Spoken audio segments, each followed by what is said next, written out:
Who doesn't love dreams, visions, and synchronicity? I was on a show with this beautiful woman by the name of Trish Wright. I will link her information down below. And we had this amazing dialogue that opened up around a dream she had after I spoke about the difference between dreams and fantasies. Now, after she speaks and she shares her dream, we go into great and beautiful details about the spirit of Hummingbird. I hope you truly enjoy this journey, for I know that I certainly did. Be well in your heart, trust the process, and take the journey with us. Of what kind of dream was a prophetic one and what kind of dream was more like fantasy, because they'll have textures and feelings and everybody has their own code. Dreams, visions, self, all of this, we just have to go down that road. Really have to give in to the visionary self to help you get there, to help you get to the answers. Visionary self is the answer to everything. There's a couple things that are going on in my head, but I dream very vividly, and I'm glad that you brought that up. I want to tell you guys a really amazing dream that I had just a couple of nights ago. And I'd love to hear your thoughts on the dream as well, if that's okay. So in this dream, I'm with my two closest family members. I live with them. Not like family, but chosen, like I picked them. My best friend, who's a twin, who also has this thing with me. I'd have no idea how that works. But and her husband are in this dream, and we're walking on these really beautiful, bright green rolling fields on this property that has a lot of goddessy statues and fountains. And this woman who owns the place, who has like jet black curly hair, comes up and she's sharing with us. She's like, "Oh, come to the pool." She walks us to the pool, and she shows us this amazing pool with a big fountain in the middle, and it's gorgeous. It's blue. It's stunning with the intricacy of the cement. And I look up, and a pitch black hummingbird is right there. And I delight in it, right? And I reach out my hand, and it sits right down. And I remember going, like totally just like delighting and blissing out. I'm like, oh my God. And I close my eyes, and I choose in this moment to fall back into the pond, into the pool. I don't splash into the pool. I just fall back, and I'm floating right in the pool, just not like it's still calm and clear. And in that moment, the hummingbird flies up and starts pecking me in the middle of the forehead, my third eye. And I'm like, oh my God. And I wake up in a stunning, opalescent, purples and pinks and golds and cream colors, circusy, goddessy, dancey space. And my business partner, Dawn Light, is there. And I'm like, oh my God, these belly dancers are here. And I'm like, and I look at her and I'm like, I have to tell you this dream. And I'm telling her the dream. And she goes, oh my gosh, I just had the same one. And I woke up. This one was awesome. So I'm curious what you like, if you want to think about that. Let's real quick talk about that. Let's just unpack it a little, okay? Girl, I love you. What a fucking amazing dream. Please, anybody who are offended, please don't be offended. Close your ears. Imagine I said sweet dreams are made of these. You had so many layers of divine feminine throughout that dream. It was such a goddess calling dream. Layers. I mean, a hummingbird is the dance of light and color and feminine and beauty and harmony and nectar sipping. Black is the void, the womb time. Water is the feminine, and waters of the womb are the feminine. And then falling back into the void, which is surrounded by colors like the hummingbird. Girl, you were goddessing out, big time goddessing out. You're quite literally allowing the inheritance of your own divine feminine self. You're sitting in the seat of goddess, and you're accepting the dark and the light as equal, which they are, because we need both. Literally. I love you.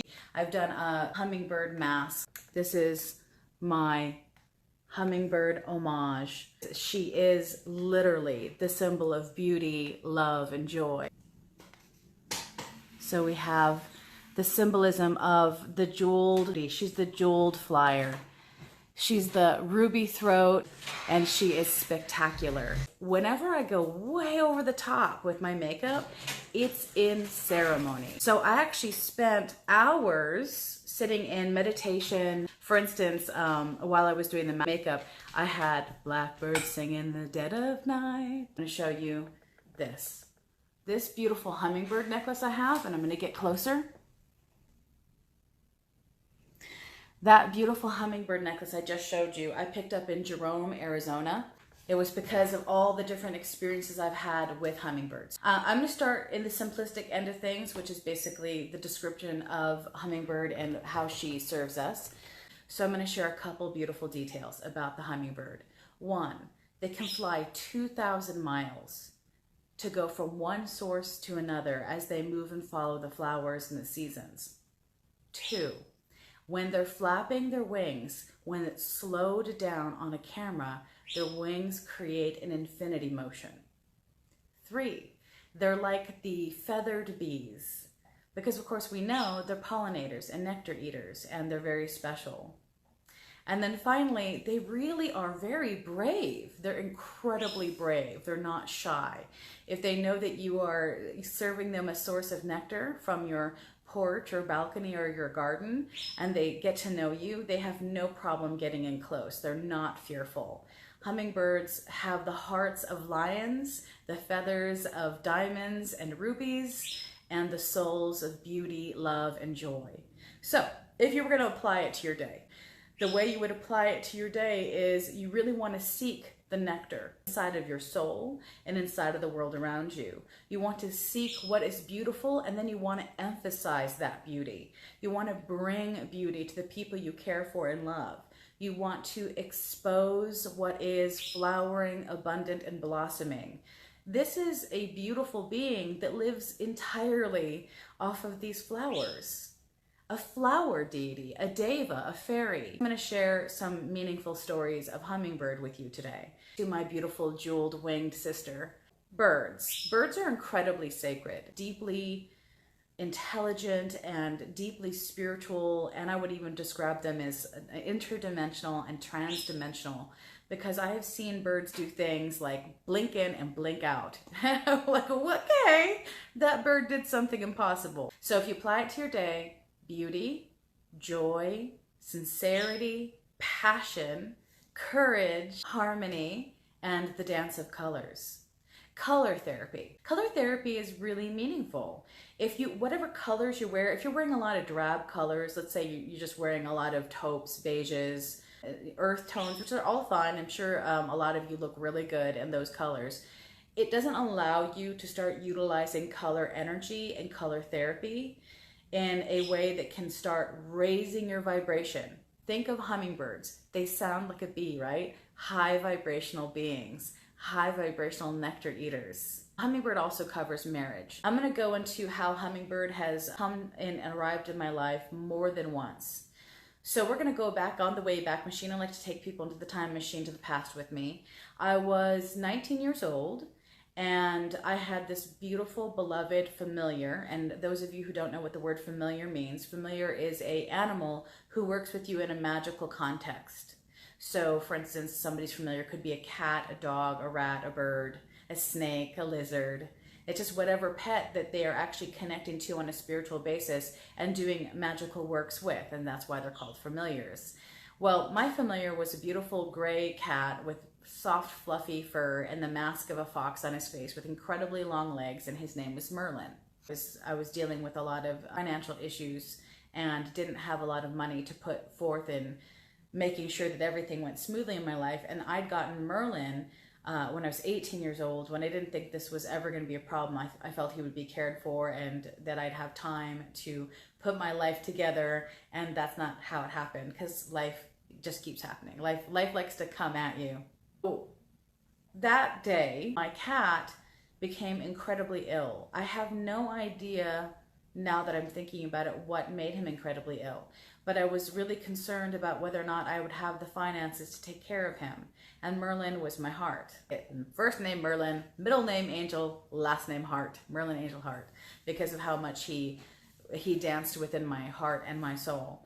And on that day that I was very upset and incredibly, intensely, passionately overwhelmed, I went outside and I was sitting on my front porch and I burst into tears. It was really painful for me because I didn't know how everything was going to work out or whether or not I'd be able to take care of this beautiful being who was in my charge.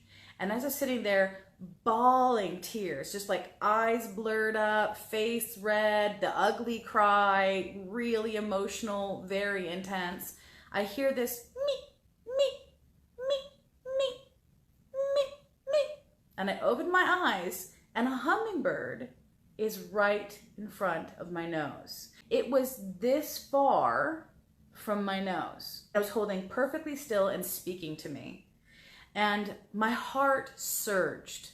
I felt that the hummingbird was expressing to me that it would be okay and that my beautiful angel heart would find his way and we would make it to the next stage and I would be able to take good care of him.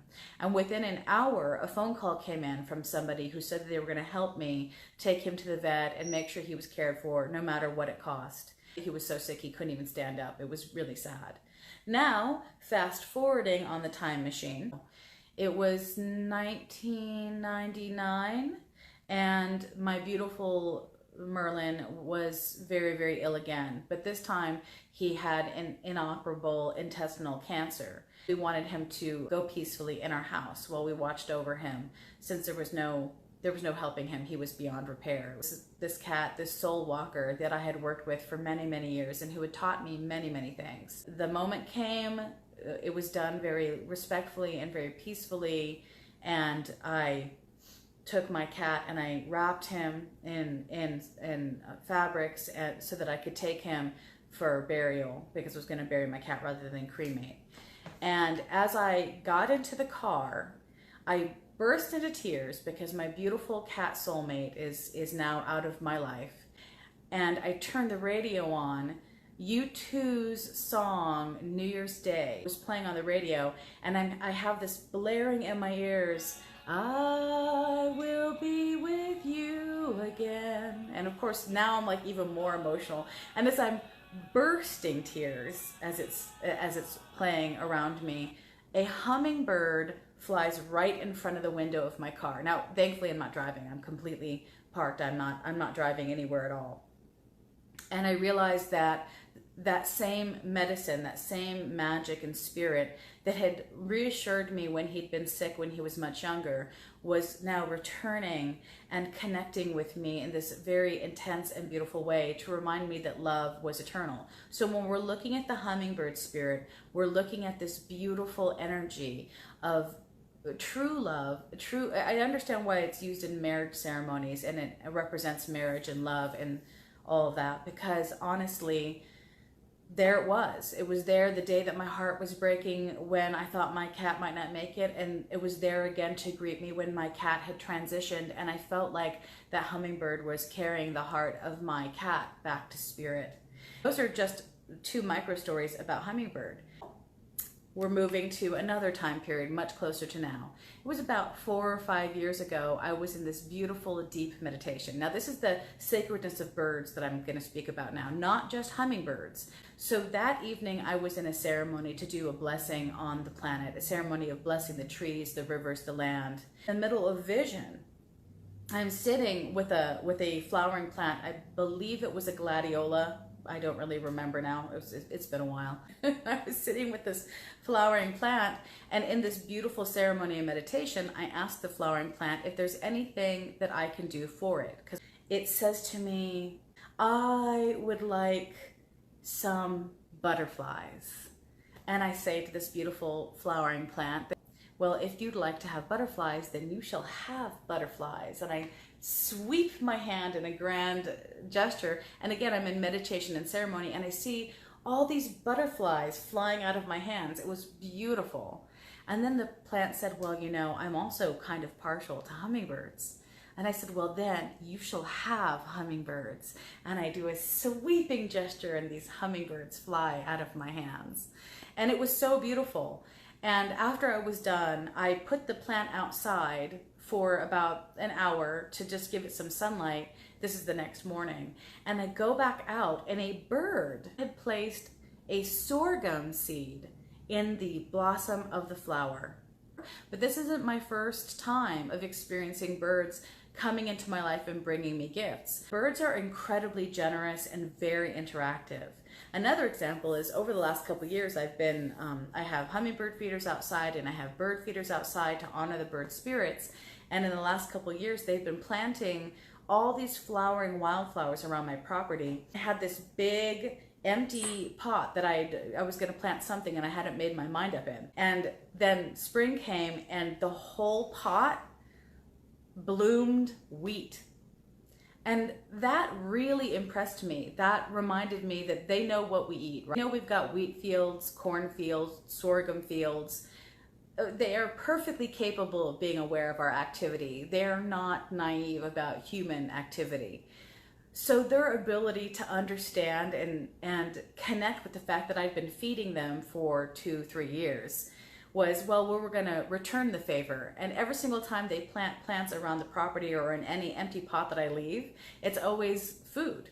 They're always planting food in my empty dirt pots. And that just shows you the magic of birds entirely.